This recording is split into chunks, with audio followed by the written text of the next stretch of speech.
तैयार है।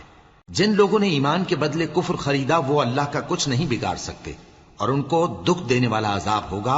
और काफिर लोग ये ना ख्याल करें कि हम जो उनको मोहलत दिए जाते हैं तो ये उनके हक में अच्छा है, नहीं, बल्कि हम उनको इसलिए मोहलत देते हैं कि और गुनाह कर लें। आखिरकार उनको जलील करने वाला अजाब होगा। लोगों, जब तक अल्लाह नापाक को पाक से अलग न कर देगा, मोमिनों को इस हाल में जिसमें तुम हो हरगिज नहीं रहने देगा।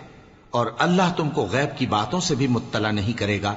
अलबत्ता अल्लाह अपने पैगंबरों में से जिसे चाहता है मुंतखब कर लेता है। सो तुम अल्लाह पर और उसके रसूलों पर ईमान रखो, और अगर ईमान पर कायम रहोगे और परहेजगारी करोगे तो तुमको अजर अजीम मिलेगा। जो लोग माल में जो अल्लाह ने अपने फजल से उनको अता फरमाया है बुखल करते हैं, वो इस बुखल को अपने हक में अच्छा ना समझें। वो अच्छा नहीं बल्कि उनके लिए बुरा है। वो जिस